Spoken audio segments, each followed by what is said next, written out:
اللہ کے حبیب علیہ الصلوۃ والتسلیم کی آمد ہے. اب توجہ کریں، حضور کی آمد ہے. مدینہ منورہ کے اندر لوگ منتظر ہیں کہ سرکار آ رہے ہیں، حضور آ رہے ہیں، آقا آ رہے ہیں، مولا آ رہے ہیں، ماوا آ رہے ہیں، ملجا آ رہے ہیں، نبیوں کا امام آ رہا ہے، یثرب کو مدینے بنانے والا آ رہا ہے، بطحا کو قیامت تک چمکانے والا آ رہا ہے، طیبہ کا چاند آ رہا ہے، آمنہ کا لال آ رہا ہے، حرم کا مکین آ رہا ہے، امام الحرمین آ رہا ہے، سید العالمین آ رہا ہے، شفیع المذنبین آ رہا ہے. وہ آ رہا ہے جس کی آمد سے مدینہ حرم بنے گا. وہ آ رہا ہے جس کی آمد سے رب کا کرم برسے گا.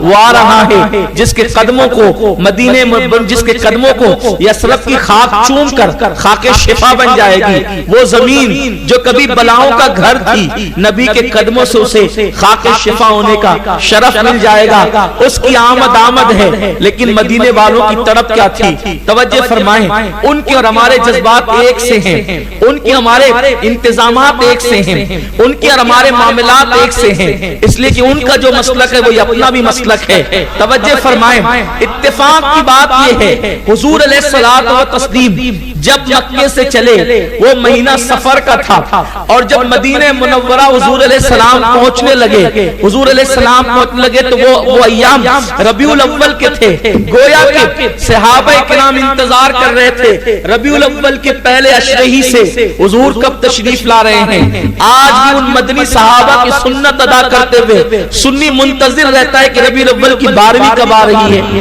اس وقت وہ انتظار میں تھے. روایت میں آتا ہے کہ میرے آقا صلی اللہ علیہ وسلم کی آمد سے قبل صحابہ کرام نے، میں نے مدینہ منورہ میں وہ چبوترا دیکھا ہے. اس چبوترے کو میں نے اپنی آنکھوں سے زیارت کیا ہے. مٹی کا ایک چبوترا ہے، اونچا بنا ہوا ہے. سارے مدنی آ کر، بلکہ اس وقت تو مدنی کوئی نہیں ہوا تھا، اس لیے کہ ابھی مدنی راستے میں تھا تو مدینہ کب مدینہ ہوتا. اس وقت تو وہ اہل یثرب تھے. وہ لوگ سب اس ٹیلے پہ چڑھ جاتے اور چڑھ کر کے یوں دیکھتے وہ کہاں آ رہا ہے، وہ کون آ رہا ہے، وہ کس طرح آ رہا ہے. اس لیے کہ بہت سارے لوگوں نے حضور کو بغیر دیکھے اسلام قبول کیا تھا. آقا کو دیکھا نہیں تھا، صرف حضور کی ادائیں سن کر کے اسلام قبول کیا تھا. حضور کے تیار کردہ افراد کو دیکھ کر انہوں نے اسلام قبول کیا تھا. جیسے حضرت اسد ابن زرارہ، حضرت سعید ابن مسیب کی دعوت پر حضرت سعد وغیرہ، یہ وہ بزرگان دین ہیں مدینہ منورہ کے جو مدینے کے سردار کہلاتے تھے. انہوں نے اسلام قبول کیا. حضور ایسے ہیں، حضور ایسے ہیں، حضور ایسے ہیں. وہ بغیر دیکھے دیوانے ہو گئے تھے، اور اب ان کو انتظار تھا کہ وہ کب آتے ہیں کہ ہمیں حضور کا دیدار نصیب ہو جائے، ہم آقا علیہ السلام کو دیکھ لیں. انتظار ہو رہا ہے سرکار کب آئیں گے، آقا کب آئیں گے. صبح سے لے کر شام تک بس وہ یوں ہی دیکھتے رہتے، اور جب کوئی نہیں آتا تو وہ شام کو اپنے گھروں کو چلے جاتے.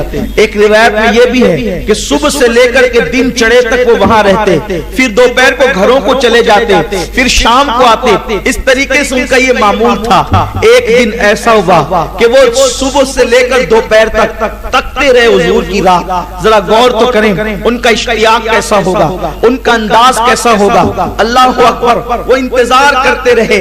ایک دوپہر کو اتفاق سے ایک یہودی وہاں پر موجود تھا، اور جو مسلمان تھے وہ دوپہر کو اپنے اپنے گھروں کو چلے گئے تھے. اس نے کہا وہ دیکھو مسلمانوں جس کا انتظار تم کئی دن سے کر رہے تھے، وہ قافلہ آ رہا ہے. جب وہ دوڑ کر کے آئے، روایتوں میں آتا ہے کہ مدینہ منورہ کی عورتیں چھتوں پہ چڑھ گئی، حضور آ رہے ہیں. لوگوں کو ایک اعتراض ہے، سنیوں کا جلوس نکلتا ہے تو عورتیں کھڑے ہو کے دیکھتی کیوں ہے. لوگوں کو اعتراض ہے، سنیوں کا جلوس نکلتا ہے میلاد کا، عورتیں کھڑے ہو کر دیکھتی کیوں ہیں. ہم کہتے ہیں یہ بھی حدیث سے ثابت ہے، یہ بھی حدیث سے ثابت ہے. تیری نیت بری ہے بدکار، اس لیے تجھے اچھا نہیں لگتا. ورنہ جو نبی کی محبت میں نگاہیں نیچی کر کے گزرتے ہیں ان کے دل سے پوچھ کہ حضور علیہ الصلوۃ والتسلیم کی آمد کے وقت مدینے کی عورتیں چھتوں پہ چڑھ گئی تھی، ننھی ننھی بچیاں دف لے کر باہر آ گئی تھی، اور مدینہ منورہ کے جوان تلواریں لے کر، نیزے اور بھالے لے کر سڑکوں پر چل رہے تھے. حضور علیہ السلام ادھر تشریف لا رہے تھے. وہ نعرے لگا رہے تھے، مرحبا یا محمد یا رسول اللہ، مرحبا یا محمد یا رسول اللہ. اللہ مرحبا یا محمد یا رسول اللہ. اس طریقے سے وہ ہاتھ اٹھاتے جاتے, تلواریں اٹھاتے جاتے, نیزے اٹھاتے جاتے اور کہتے مرحبا یا محمد یا رسول اللہ, مرحبا یا محمد یا رسول اللہ. یعنی مدینہ منورہ میں حضور کی آمد پر یا رسول اللہ کے نعرے لگ رہے تھے. پتہ چلا آمد رسول پر یا رسول اللہ کے نعرے لگانا کسی مولوی کی بدعت نہیں ہے, بلکہ یہ صحابہ کی سنت ہے. اور تاریخ میں آتا ہے کہ اس دن جس دن حضور نے مدینے میں قدم رکھا ہے وہ دن پیر کا دن تھا, اور وہ مہینہ ربیع الاول کا مہینہ تھا, اور وہ تاریخ ربیع الاول کی 12 تاریخ.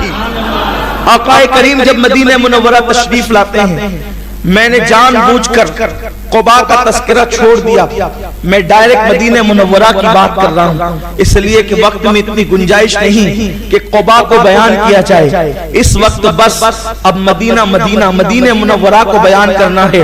حضور تشریف لائے, صحابہ کرام حضور کا استقبال کرتے ہیں.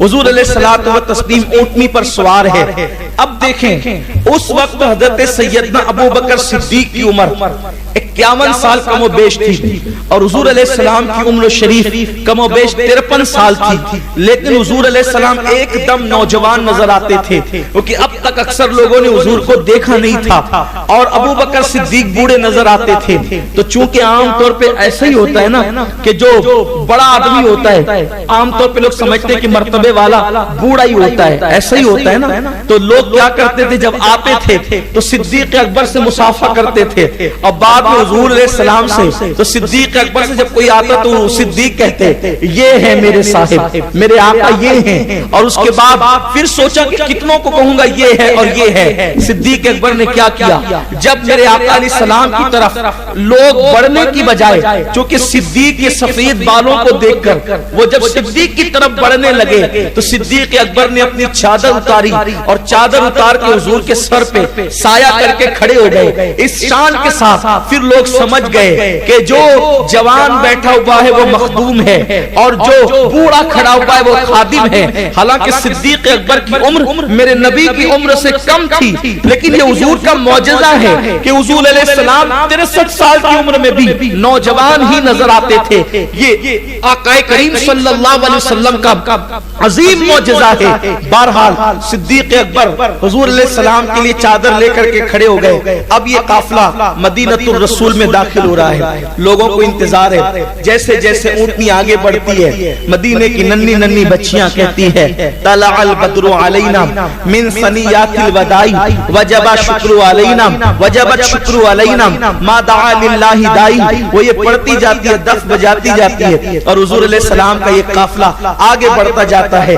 آج اہل مدینہ اتنا خوش ہیں, حضور تشریف لائے ہیں. اس سے زیادہ خوشی اہل مدینہ کو کبھی نہیں ہوئی تھی, اس لیے کہ آج کا دن اہل مدینہ کے لیے سب سے زیادہ خوشی کا دن تھا. میری جماعت کے بہت بڑے مفکر نے یہی بات تو کہی تھی کہ لوگ جس وقت حضور پیدا ہوئے لوگوں کو پتا نہیں تھا کہ اللہ کا حبیب پیدا ہو رہا ہے, اس لیے لوگ اس دن انسانوں نے جشن نہیں بنایا, جانوروں نے منایا, چرند نے منایا, پرند نے منایا, فرشتوں نے منایا, لیکن انسانوں نے نہیں منایا. اس لیے کہ انسانوں کو پتا نہیں تھا. انسان تو یہ کہہ رہے تھے کہ عبداللہ کا بیٹا آیا ہے, آمنہ کا لخت جگر آیا ہے, عبد المطلب کو پوتا آیا ہے, ابو طالب کو بھتیجا آیا ہے. لیکن جو ہے اس وقت کسی نے جشن اس طرح نہیں منایا کہ نبیوں کا امام آیا ہے. قدرت نے کہا بندو انتظار کرو, اگر بات یہی ہے تو ایک تاریخ ایسی ملا دیں گے کہ اگر محبوب علیہ السلام کی آمد پر لوگوں کو پتا نہیں تھا, سب نے جشن منایا, انسان نے نہیں منایا. ایک دن انسان سے بھی منوا دیں گے اور پھر اس کو تاریخ مرتب کریں گے. اس لیے کہ محبوب کی ولادت کی تاریخ اور حبیب کی مدینہ منورہ میں دخول کی تاریخ دونوں کو یکساں کر دیں گے.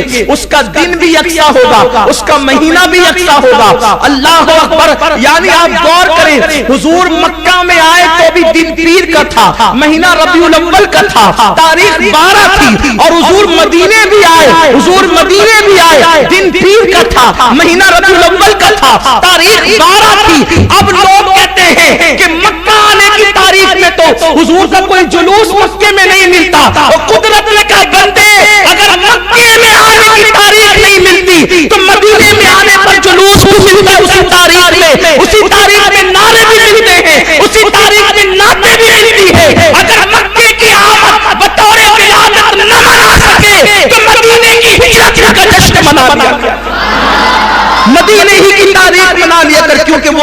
الاول ہے، وہ بھی پیر کا دن ہے، وہ بھی 12 تاریخ ہے، حضور تشریف لا رہے ہیں، جدھر سے گزرتے ہیں ہر صحابی کہتے ہیں حضور میرے گھر آئیں، میرے گھر آنا پیارے نبی، میرا گھر چمکانا پیارے نبی، حضور تشریف لائیں، سرکار کہتے ہیں تم نہیں، پھر کوئی کہتا ہے حضور میرے گھر، سرکار کہتے ہیں تم نہیں، پھر کوئی کہتا ہے حضور میرے گھر، حضور کہتے ہیں تم نہیں، وہ کہتے ہیں میرے گھر، وہ کہتے ہیں میرے گھر، وہ کہتے ہیں میرے گھر، حضور فرماتے ہیں میری اونٹنی کی نکیل چھوڑ دو، اس لیے کہ یہ مامور من اللہ ہے، اللہ کی طرف سے اس کو حکم ملا ہے کہ اس کو جانا کہاں ہے۔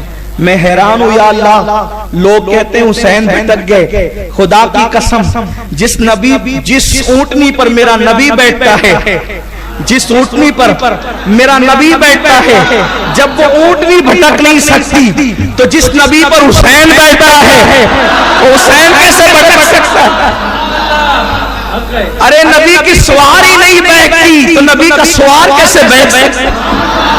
لوگوں کو پتہ ہی نہیں ہے نبی کو لوگوں نے مانا کیا ہے، سرکار نے کہا اس کی نکیل چھوڑ دو، یہ مامور من اللہ ہے۔ لوگ کہتے ہیں نبی ہماری طرح، لوگ کہتے ہیں نبی ہماری طرح، ہم کہتے ہیں نبی کی سواری بھی تیری طرح نہیں، اس لیے کہ تو دعوت میں جاتا ہے تو کبھی سود والے کے یہاں بھی حرام کھاتا ہے، کبھی سٹے والے کے یہاں کی بھی دعوت ہڑپ کر جاتا ہے، اور جب پوچھا جائے تو کیا کہا کہ مجھے معلوم نہیں تھا۔ خدا کی قسم حضور کی اونٹنی مدینہ منورہ میں بیٹھنا ہے، اچھا یہ اونٹنی تو یہ جانور ہے، اس کو عقل نہیں ہے، اونٹنی کو عقل ہوتی ہے؟ بولو بولو بولو بھائی بولو، نہیں ہوتی۔ اگر یہ اونٹنی کسی منافق کے دروازے پہ بیٹھ جاتی تو اونٹنی کسی منافق کے دروازے بیٹھ جاتی تو کسی کٹر دشمن کافر کے دروازے، کیونکہ مدینے میں سب عاشق تھوڑی رہتے تھے اس وقت، کچھ جلنے والے بھی تو تھے، حاسدین بھی تو تھے، ظالمین بھی تو تھے، اگر ان کے دروازے پہ جا کے بیٹھتے وہ کہتے ہیں ہم اپنے گھر میں نہیں لانا چاہتے، استغفر اللہ۔ بولو لوگ مذاق بناتے کہ نہیں بناتے؟ حضور کہتے ہیں نادان تو اور ہے، تو دعوت میں جائے تو کہاں سے پک کے کس طرح پک کے آ رہا ہے تجھے نہیں پتا ہوتا۔ نبی جس اونٹنی پہ بیٹھ جائے اس اونٹنی کو گھر کے حالات بھی پتا ہوتے۔ لوگ بیوقوف ہے یار، نبی کے علم پہ ابھی تک لڑ رہے ہیں۔ 1400 سال ہو گئے دین کو آئے ہوئے، 1450 سال کم و بیش، اب تک مولوی یہی کہہ رہا ہے کہ نبی کو علم غیب نہیں۔ خدا کی قسم اونٹنی کو، جس اونٹنی پہ حضور بیٹھ جائیں اس اونٹنی کو بھی پتا چلتا ہے کہ میری منزل کہاں ہے، اور پھر وہ اونٹنی بیٹھی کہاں، توجہ کریں، وہ اونٹنی بیٹھی کہاں، وہ اونٹنی بیٹھی کہاں، وہ اونٹنی بیٹھی اس کے گھر جس کا نام ابو ایوب ہے، جس کا قبیلہ انصار ہے۔ ابو ایوب، میں حیران ہوں، ابو ایوب سے بھی بڑے مالدار مدینے میں موجود ہیں، لیکن ابو ایوب کے گھر بیٹھی، جیسے بیٹھی حضور علیہ السلام اس سے اترے نہیں، ابو ایوب کا دل دھڑکنے لگا، ہاتھ جوڑ کے کہتے ہیں حضور نیچے تشریف لے آئیں، کہیں یہ اونٹنی اب کھڑی نہ ہو جائے، جانور تو جانور ہے، اب کھڑی نہ ہو جائے، کسی اور کو موقع نہ مل جائے، اس لیے ابو ایوب کہتے ہیں حضور تشریف لائیں، میرے تو بھاگ جگے، میں ابو ایوب پہ قربان، میرے ماں باپ قربان۔ وہ کیسا ابو ایوب ہے، وہ کیسا ابو ایوب ہے جس کے گھر حضور کی اونٹنی بیٹھی، جو قیامت تک نبی کے میزبان کے حوالے سے جانا جائے گا، آقا کے میزبان کے حوالے سے پہچانا جائے گا، گویا کہ اللہ اکبر۔ وہاں لوگوں کے پاس مکانات ہیں، توجہ کریں، لوگوں کے پاس مکانات ہیں، لوگوں کے پاس کاروبار ہیں، لوگوں کے پاس سب کچھ ہے، لیکن وہ اونٹنی وہاں بیٹھی جو ابو ایوب کا مکان تھا، توجہ کریں، ابو ایوب کا مکان تھا۔ ابو ایوب کہتے ہیں حضور نیچے آئے، حضور بیٹھتے ہیں اور پھر اسی پہ بیٹھے رہتے ہیں۔ اونٹنی ایک مخصوص آواز نکالتی ہے، گویا کہ حضور سے عرض کرتی ہے حضور منزل آ گئی، تشریف رکھیں۔ حضور اترتے ہیں اور اترنے کے بعد کہتے ہیں یہی میری منزل ہے۔ آقا کریم صلی اللہ علیہ وآلہ وسلم جب اس طرف بڑھتے ہیں لوگوں کی آنکھیں حیرت سے پھٹی کے پھٹی رہ جاتی ہے، اس لیے کہ اہل مدینہ جانتے تھے کیونکہ یہ جو مکان ہے یہ مکان ابو ایوب نے تعمیر نہ کیا تھا، یہ مکان ابو ایوب کے باپ نے تعمیر نہیں کیا تھا، ابو ایوب کے دادے نے تعمیر نہیں کیا تھا، ابو ایوب کے پردادا نے تعمیر نہیں کیا تھا، بلکہ یہ مکان تعمیر کروایا تھا طب اول حمیری نے، اور اس نے کہا تھا میں نے تو محمد کو نہیں دیکھا، کاش کہ محمد کو کوئی دیکھ لیتا، میں وہ دور پاتا کہ ان کی زیارت کرتا، لیکن میں نہ دیکھوں تو میرا خط محمد عربی تک پہنچ جائے۔ اور یہ خط جو ہے اس نے جو سب سے بڑا عالم تھا اس دور کا اس کے ہاتھ میں دیا اور کہا سنو سنو، محمد عربی آئیں گے کہاں؟ کیسے یثرب میں آئیں گے، اس کو مدینہ بنائیں گے۔ تو اس نے کہا میزبانی کا شرف اگر میں پاتا تو حاصل کرتا، لیکن میں حاصل نہیں کر سکتا،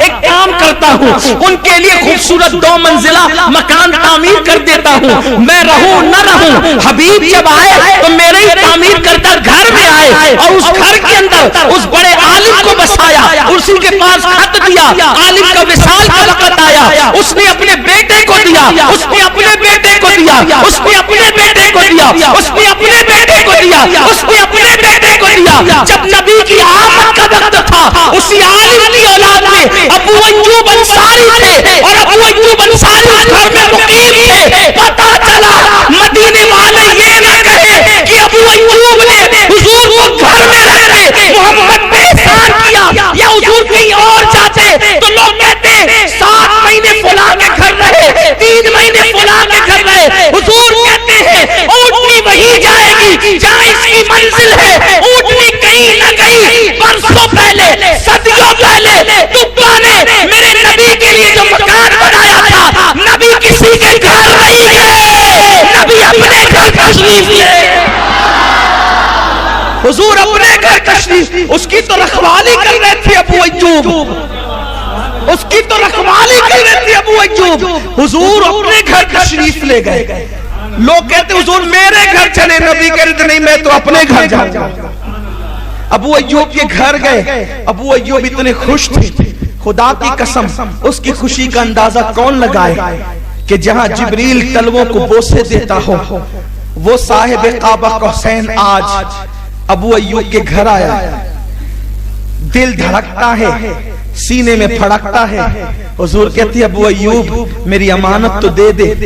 ابو ایوب کہتے ہیں میری جان، میرے ایمان کی جان، میرے پاس کون سی آپ کی امانت ہے؟ اگر امین امانت مانگ رہا ہے تو یقین کی بات ہے کہ امانت ہوگی، تبھی تو انکار نہیں کیا۔ لیکن عرض کرتے حضور کون سی امانت ہے؟ ارشاد ہوتا ہے وہ تیرا خط، میرا خط، وہ طبا کا خط جو تیرے پاس موجود ہے، جو تیرے باپ داداؤں سے چلا رہا ہے۔ اللہ اکبر، انہوں نے وہ خط پیش کیا، حضور علیہ السلام نے خط دیکھا، اس میں طبا کے الفاظ لکھے ہوئے تھے حضور میں آپ پہ ایمان لاتا ہوں، آپ میری شفاعت کا وعدہ فرمائیں۔